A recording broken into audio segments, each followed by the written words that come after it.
Welcome to This Week in BJJ, the world's first and only live jiu-jitsu show. Brought to you by Q5 Labs. Stay Alpha. Now here's your host, Budo Jake. Hey guys, welcome to a new episode of This Week in BJJ. I'm Budo Jake, and today is June 7th, 2013. I'm here with Shawn Williams. We're going to talk about the 2013 Worlds, Jiu Jitsu Battle, Metamoris, some black belt promotions, and some more. So let's talk about the news.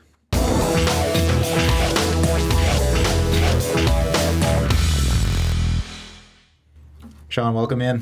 Thank you. Nice to be here again.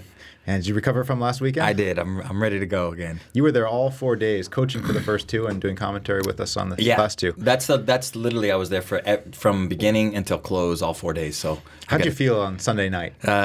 Pretty fried, you know, but excited. I always get excited after all the competitions, especially the black belt matches that we had there. I always get very excited to try new things right away. So Monday night I was already playing around with some of the new moves and everything, so it was cool. Right. And there was a lot of surprises this year. Yeah, the tournament was pretty cool. It was like so many twists and controversy and close fights, and it was a treat to watch. Yeah, because, I mean, the tournaments, the Pan and the Worlds are always exciting, but sometimes you get these same matchups time after time, and it was nice to see that shaken up a little bit this time. Yes. We had Kyle again beating Bruno for the second time in a row, kind of changing that tide. Neither Mendes brother making it to the gold, which was a shock. Yeah, definitely. And what else? There's quite a few instances of things. Braulio threw some twists in that whole scheme of things as well. So, yeah, it's pretty cool.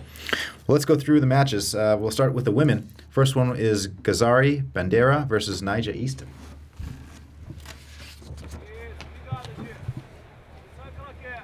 This was a super close match.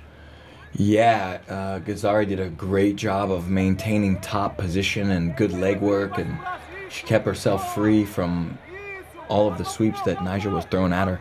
And Nyjah's tough as nails, so yeah, she just couldn't quite get to the top. You can see like nice leg work to pass, but Nyjah recovers nice. Gazari almost tries an arm, but now watch, Nyjah comes out the backside, then she got to realize, oops, I got to get back up.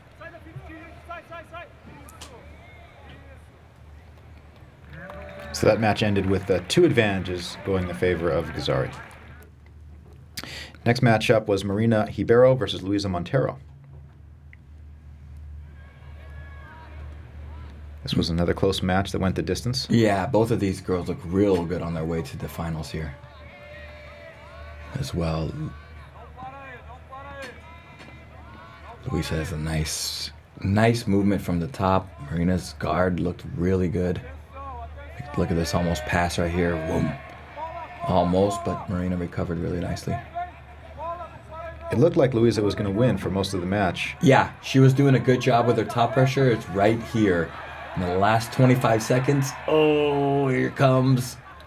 And it looks like she almost jumps guard on this ankle pick right here. It's coming right there. Do you think that was a takedown, or is that just a mistake on her part? Yeah, I mean, the ankle pick was there, but I think there was a lapse of maybe the mind there, because Luisa could have got up there, I think. And if she would have got up, it only would have been an advantage. Right. But she accepted it and lost. Next up was Bia Mesquita versus Fabiana Borges. This one did not go the distance. Yeah, this is a really sweet move Bia uses. So nice sweep by Borges, and then Bia does a great close guard move. Wow, sweet. That was amazing. Awesome. An old style arm lock, with a new twist. She had to grip on the leg instead of both arms. So pretty cool.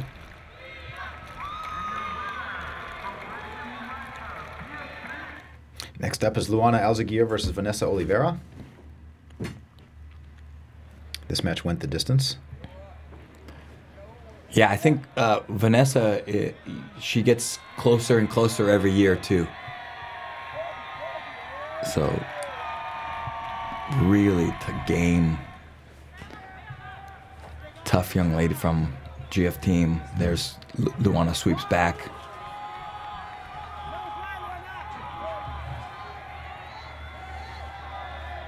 And then a series of serious snap downs. Luana just keeps snapping her around.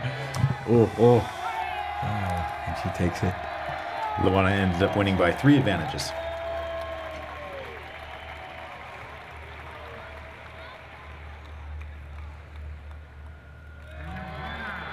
Yeah, she's been a staple in the gold medal there for a while. Long time. Yeah. Next up was Michelle Nicolini versus Fernanda Mazzelli.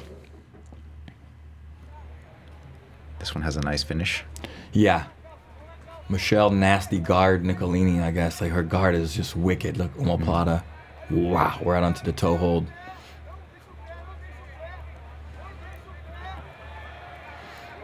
You think it's any coincidence that that she's good at footlocks? No. Yeah. Training with Kavaka? You definitely got the teachers.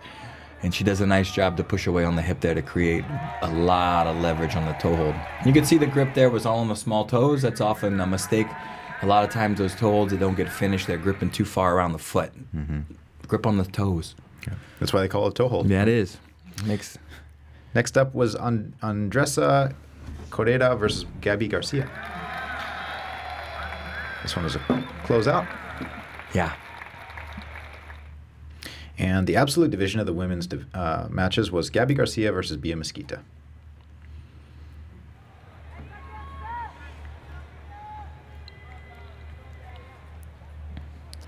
I always kind of worry for Gabby's opponents. There's always such a big size difference. Yeah.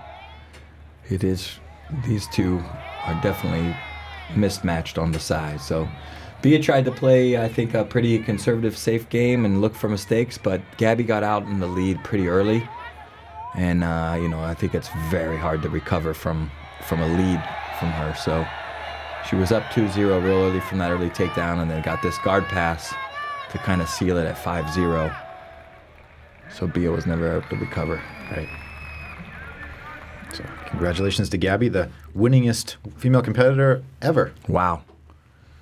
It's impressive. It's cool. Now let's take a look at the men. First up in the Rooster division was Caio Terra versus Bruno Malfacini.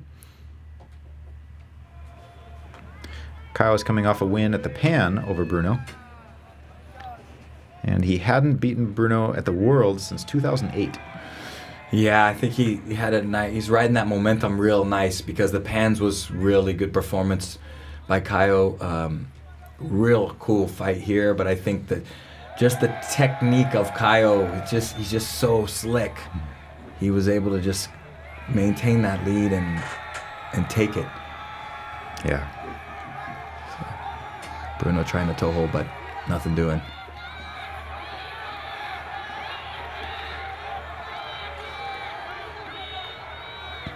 Some good guys along the way, too. Yeah, I don't know the Czech-Mat guy that Caio fought in the semis, but he was really good. Yeah, all these guys won a lot of fights to make it to the finals. Yeah. Next up was Gabriel Moraes versus Ari Farias, and what a sad ending to this match. Some great action throughout this match, though. Oh, yeah. These guys were so athletic. The scramble that they have. Yeah. Like, this is it. Don't blink. Well, yeah. This make me exhausted. Look at this. All this movement. You think it's over? Nope. He's going to get out. And he's going to get cross-eyed. Now Ari's going to freak out. He says, no, I'm not going to let you cross-eyed. And then finally they relax. Amazing. Yeah.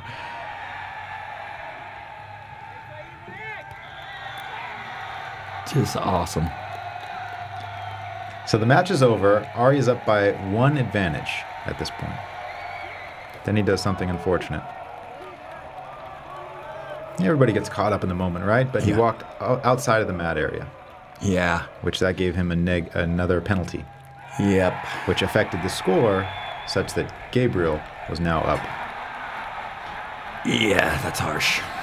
Because it ended up totally tied, no points, same number of advantages, but Ari had 1 more negative than Gabriel. Yeah, that's harsh.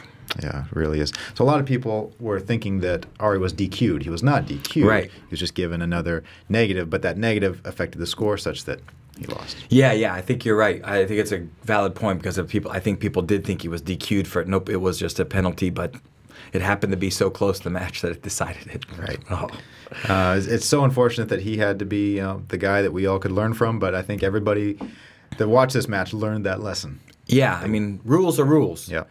So it's very unfortunate. And, you know, did he, in the eyes of the fans and himself, I think he won the gold medal. Yeah. It's just that formality, he took home a silver, but... Right, and that's something that's changed over the years. I remember a few years back, guys would jump out of the area and jump on top of the barricade and hug their coaches and then come back and get their hand raised. Yeah. No more of that. Yeah. That's changed. Yeah. Yeah, guys used to do it all the time. Run outside. You see some famous like Ted A footage. You run out and hug all the coaches. And, you know, but you know, rules are for a reason. I think they make everything look more professional, all this stuff. But it is tragic when a guy gets a gold medal taken away from a penalty. I bet that won't happen again, though. Yeah, I don't think it will. Next up is Leandro Lo versus Michael Langhi. Langhi was often considered one of the guys with the best guards in the lightweight division, but Lo looked incredible this tournament. He has arguably the best passing in jiu-jitsu. I mean, I'm not saying because you got guys like Rodolfo and Buchecha like this, but his bullfighting is just second to none. And these guys have fought several times now, and it seems like Lo is figuring out Langhi's guard a little easier every time, and you know that sweep is his patented sweep right there he hit, and Lo his game was just going up and up and up and up. Yeah, he didn't get a point scored on him. No. 4-0. Unbelievable. Amazing. Next up in the middleweight division was Otavio Souza versus Claudio Calasanz. This is the second time they've fought. Last time was super close. This time was a little less close. Yeah, rematch from last year's Worlds.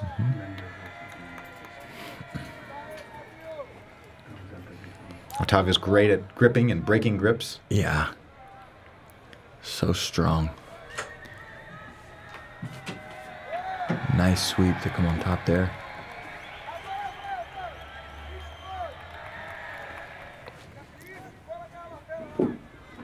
Calasanz comes up, but watch this.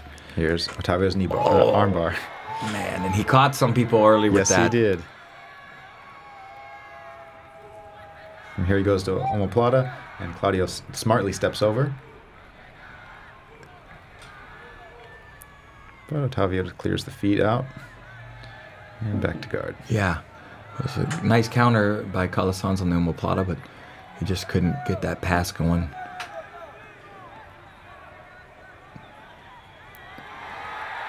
He uses this sweep quite a bit there. Yep. Otavio very nicely done to seal that victory. That ended 4-2. And let's actually go back to the featherweight. This was Tanquinho versus Rafa Mendes. And they met up once before in Abu Dhabi, and Tanquinho won. And this is their second time competing against each other. Yeah, and that actually right there was critical. That was 2 points for Tanquinho. A critical move for him because that really were the only, if I remember correctly, the only points that he scored were off of that guard pull where he was able to get the pant leg of Rafa. So real critical scoring maneuver there. This got so intense at the end when they're both scrambling to get an advantage. It was amazing. And there's where he got it. Yep, he gets it. Yep, as he goes for this takedown right here, he's gonna score an advantage. So Tanquinho wins that on one advantage. That was great. Next up is Romulo Barral versus Braulio Estima. They're teammates, so they didn't compete. And I heard they played rock, scissors, paper to determine the winner, which was not Braulio, but Romulo. Interesting thing about that is that they both have 3 wins at the black belt level. And the 4th one puts you in the IBJJF Hall of Fame. And so I'm sure neither one of them wanted to give that up too easily. Yeah, I know. But congrats to But they Romulo. both looked fantastic in the earlier rounds. They sure did. We're going to be looking at one of Braulio's submissions a little bit later. But next up, we got Rodolfo Vieira versus Lucas Leite. Lucas moved up a couple weight classes. And he always does really well against the big guys, obviously making it to the finals here, but didn't quite have Rodolfo's number. Yeah, he's got this half guard sweep that he does where he really turns out the knee, but You could see Rodolfo just kept his knee in good shape the whole time. Lucas couldn't get his half guard game going at all. And that just led to Rodolfo passing and having his way with him that day. Mm-hmm. We should mention that the match before this for Lucas was against Shawn Ribeiro, which he won, which that's an amazing win for Lucas. Unbelievable. And he was able to get his half guard game going there, swept, and was able to get his that sets up he has an excellent pass, an excellent back take, but that's kind of, he just couldn't get that game going on Rodolfo, and here we go, Bravo choke. Ends it. Great job by Rodolfo, but incredible day for Lucas as well. Yeah. Next up was the super heavyweight division, Bernardo Faria versus Joao Rocha.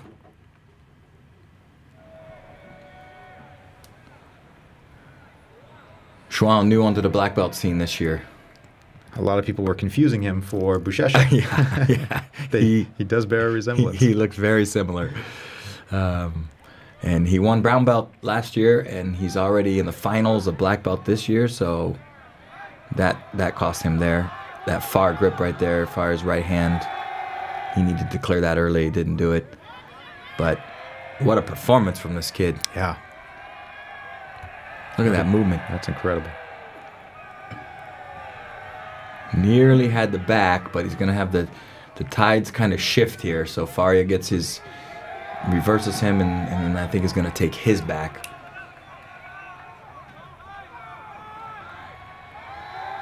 But what a performance from him. Yeah. That match ended 6-0, Bernardo. But I want to keep watching Rocha. He's going to be fun to see him improve. Very talented kid, yep. Next up in the ultra heavyweight was teacher and student Marcus Almeida versus Rodrigo Cavaca.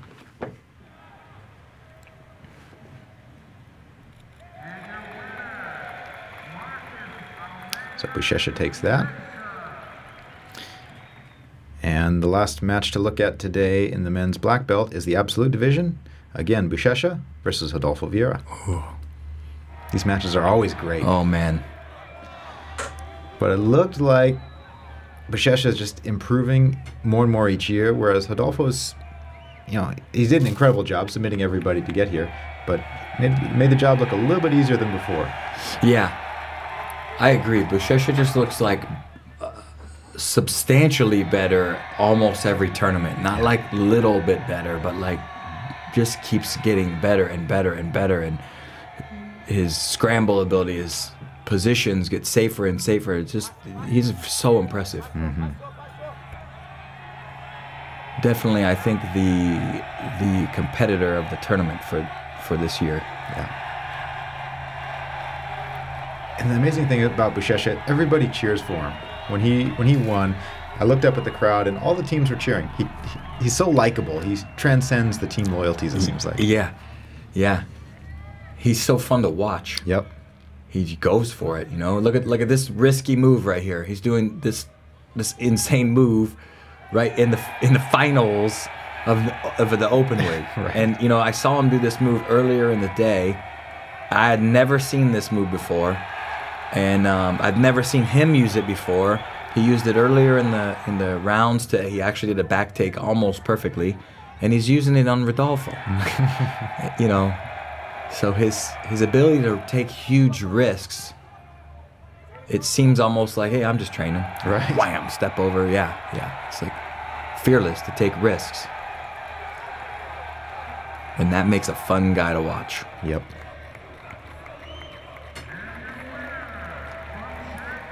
So 9-0, I believe, the score. That's right. Wow. Okay, guys, we got some more things to talk about. Don't go anywhere. We'll be right back. Okay, guys, my name is Samuel Braga. I'm here today to show some cool techniques, special techniques on a berimbolo. This Edwin Najman, my good friend, came here to help me. We're gonna be showing all these different special techniques never seen before, which today is the most popular technique used by many people in tournaments, training. Is the most hot topic right now is the berimbolo. So check it out. I'm gonna show some cool techniques.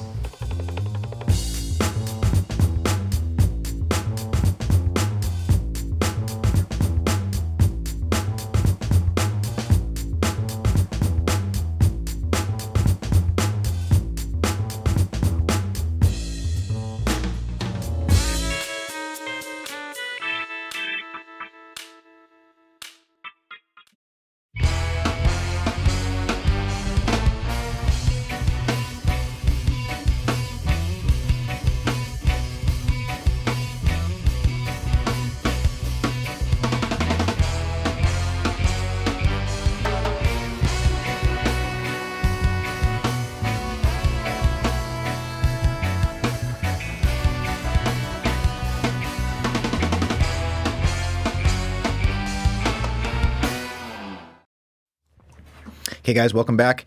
Now I want to show what I consider, and probably Shawn considers too, the submission of the tournament. When this happened, we were both, our mouths were wide open, couldn't believe it. Almost looked like a demonstration. It just was performed so perfectly. What I'm talking about is Braulio Estima and his knee bar. Let's take a look.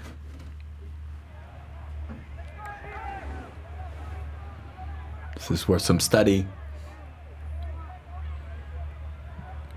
Oh! That was ridiculously quick. Oh my gosh. There was no tightening up, no hip pressure or anything, just boom. Yeah, done. like perfect. Yep. It was perfect. For those of you guys that watched the last episode of This Week in BJJ, Braulio was here and actually taught that knee bar on the show. So if you haven't seen that, check it out. It's on YouTube. It's definitely one to surprise your opponent. Yeah, for sure.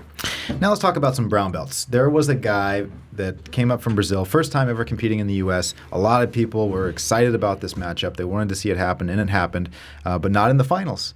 The guy I'm talking about is Jackson Souza versus Keenan Cornelius.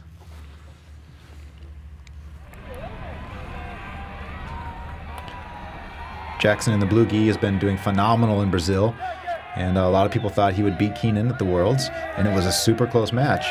Yeah. It was I mean, Jackson is obviously very technical, but it was his athleticism versus basically the super technique of Keenan. Yeah.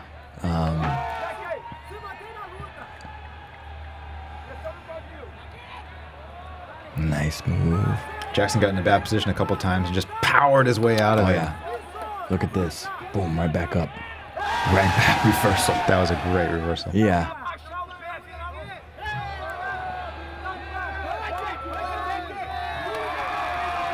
Fun match, though. Yeah. Just the anticipation, and yeah, I look forward to watching Jackson more. I hadn't really seen too much of him, so I look forward to watching him more. Right. Real fun guy. You just mentioned how Buchecha is so much fun to watch. He takes risks and moves a lot. The same thing with Keenan. That's why everybody loves watching him. I love watching those guys. Now let's take a look at the brown belt absolute final match. This was Keenan Cornelius versus Paulo Miel. They oftentimes meet in the finals, and this time things went a little bit different. Usually Keenan wins. Yeah, Keenan had to come up, and that's the first time really that I know of that he had actually come to the top after a double guard pull. You know, and I think they all know what they want to do, but he had to come to the top, and he got down. Yeah, he's come to the top a couple times before, but it's usually a lot later in the match. A lot later, yes. I apologize but yeah, much later.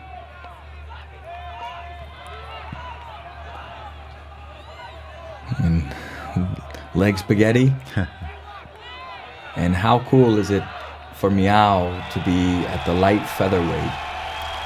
Yep, a light featherweight, open weight, winning the absolute division. That is incredible. It is. As far as I know, that's never happened before.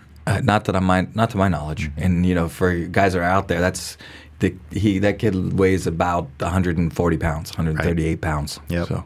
And some people complain about his style. You know, he rarely goes on top, and he likes to play the double guard. Well, he likes to play the guard, but that's how he beats the big guys. Yeah. You know, it's probably not going to be possible for him to do it any other way. Yeah.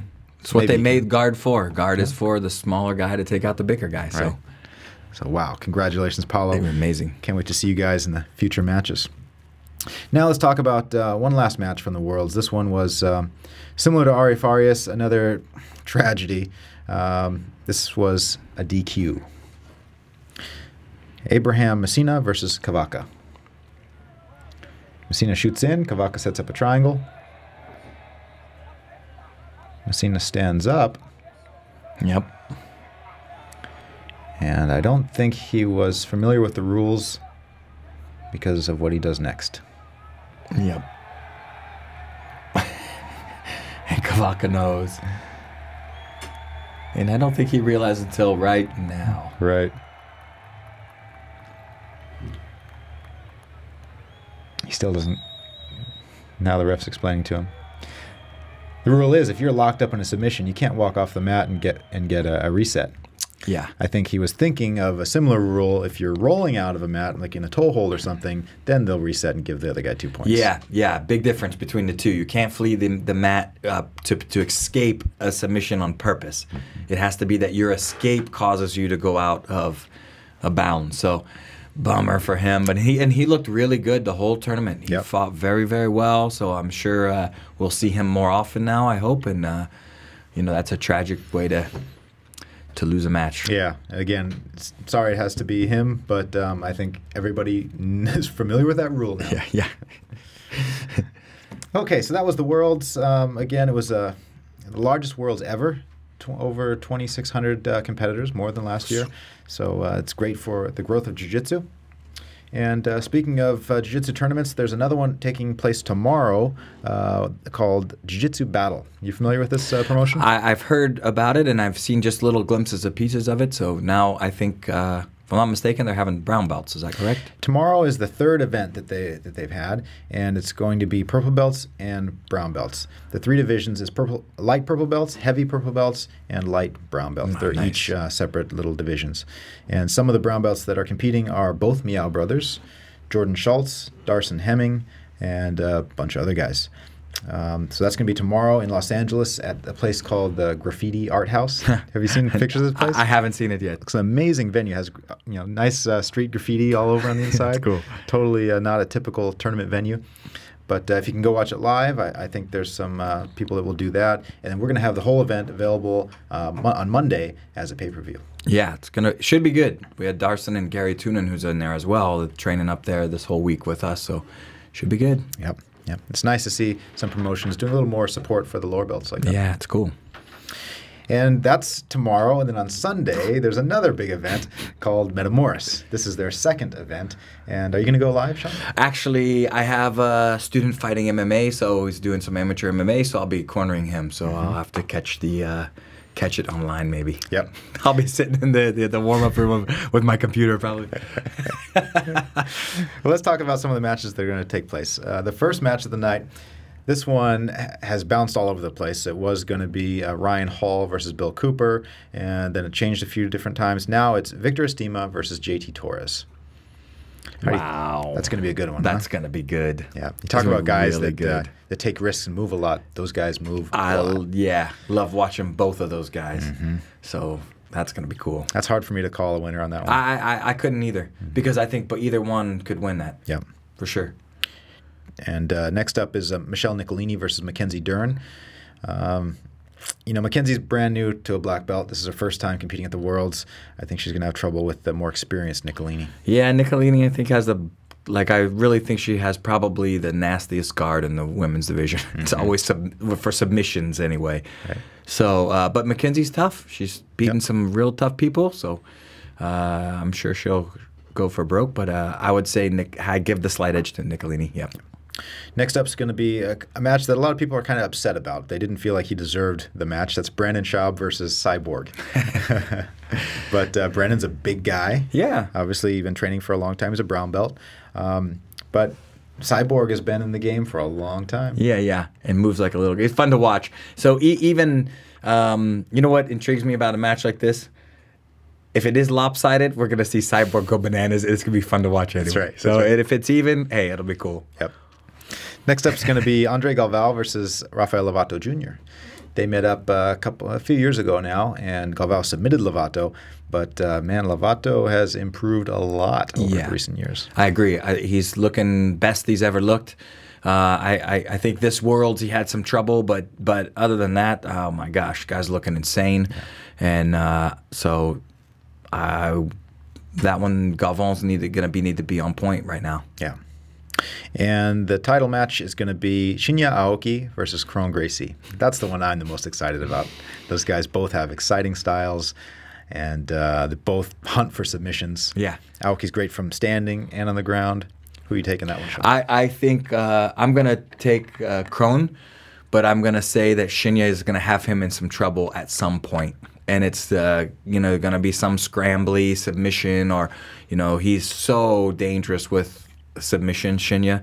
But I'd have to say maybe the edge to Kron just because of the fundamentals he has, and he's also extremely good in the scrambles. That's kind of where he makes a lot of his wins that he may be losing and all of a sudden winning. So I'd say the slight edge is for Kron, but I think Shinya will have him in some sort of trouble at some point. It's going to be fun to watch. Okay, now it's time for promotions. We got a lot of guys that got promoted. I guess it's promotion season. First up is Ben Henderson. He got his black belt. Oh, that's great. From his coach, John Crouch. There you see Ben training with Tanquinho there. Cool. Nice. And it's so nice to see a guy like Ben, who's a UFC champ, still putting on the gi, training jiu-jitsu. I love it that he competes and everything. It's amazing. Yeah. So congratulations to him. That's awesome. Next up, Ed Drysdale and Graham Alsop both got their black belts from Steve Muckle. Awesome. Next, Carlos Diaz got his black belt from Huron and Henner Gracie. Oh, cool. Next, Pearson Cooper got his black belt from Eddie Avalar. Great. Don Fox got his black belt from Carlos Gracie Jr. last Monday. And Khalifa Oliveira and Tony Basile got their black belts the same day. Rodrigo Augusto was also there to get his black belt. Next up, my good buddy AJ Agazarm got his black belt the same day. Oh, cool. And cut his hair the very next day. And finally, Ivan Lumbra just got his black belt last night. Guy who I started training with. Jerry Parton. This guy started training at 62 years of age. Just got his black belt last night at the age of 70. That's awesome. So for any of you guys in your 30s or your 40s or your 50s complaining about age, let that guy be an inspiration for you. Yeah, definitely. Awesome. And the last one was yours truly. Received my black belt last night from Carlos Gracie Jr. It was a really nice event. We had Braulio and Victor Estima there. Congratulations. Thank you. So yeah, it was it was so cool to have all those guys in the same room. My three main teachers: Marcio Feitosa, Otavio Souza, and Kyron Gracie. And it's a new beginning. That's awesome. So how did that feel? Surreal. Yeah. Yeah. Still kind of sinking in. Yeah. But the funny thing was the belt. I don't know if you can see it very well in the picture, but AJ Agazarm just got his black belt 2 days before I did. He came into the store and said, "Hey, Jake, which black belt do you like best? Which one do you think I should get?" And I said, "Oh, I really like the Vulcan belts." And he started asking me all these questions and stuff, and we're about the same size. So he said, "Okay, I'll take that one," and he took it. Little did I know, he took it, got it embroidered, and they gave it to me last night. Real cool. That was really nice. If you get promoted or your friends and you want us to give you a shout out, just email us at twibjj@BudoVideos.com and we'll be glad to do it. So we're going to go to the mats and see a technique from Shawn, but before that, let's talk about some new products.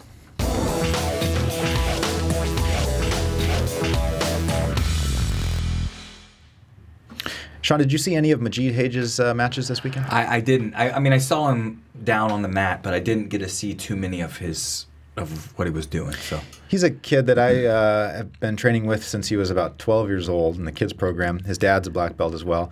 He got his black belt, I think, last year, and his specialty technique is the baseball choke, and he gets it from everywhere. And he got it at the Abu Dhabi Pro Trials last year on Clark Gracie and Zach Maxwell. And so at that point, I thought, you know what, the secret's kind of out. How are you going to get people with it? But he got 2 people this weekend with the choke. One guy was almost on his back. He got him. Yep. He got him inside the guard, I think, or something like this. Yep. I saw that one. And I don't remember where the other one was, but anyway, both of them were from the bottom. Which a lot of people think that doesn't work, but obviously it does. Yeah. Magid has a DVD that we produced with him called The Baseball Choke, and let's take a look at it.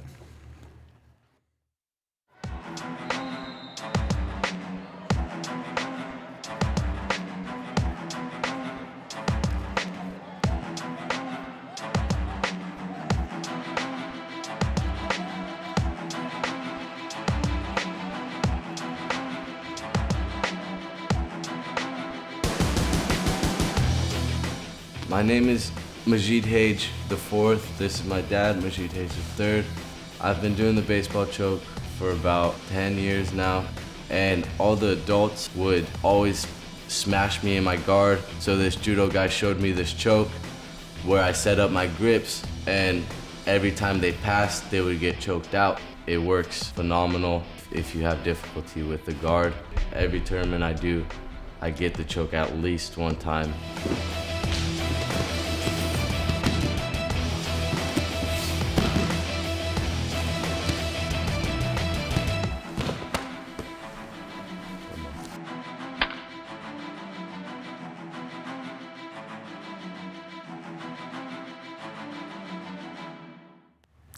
The Magid Hage baseball choke. It's available on DVD now and coming soon on demand and to the App Store.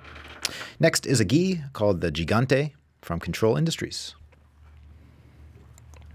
This one just went out for pre-sale 2 days ago, and there's just a handful left. Wow. Kind of a San Francisco themed gi. You can tell by the team colors. Do we know why they call it the Gigante? Because of the baseball team there. That's a good idea, actually, yeah. Nice. Those are $169.99. Get them while you can. That's cool. The Pan 2013 Jiu-Jitsu Championship DVD is now available.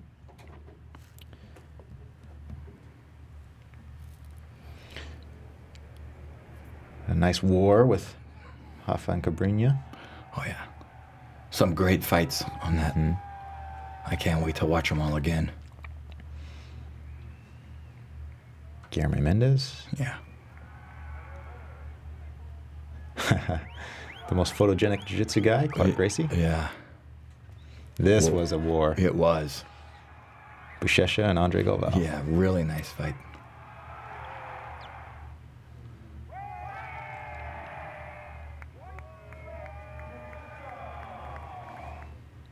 So that's available on DVD now. Coming soon it's available for on demand now. Coming soon to the App Store as well.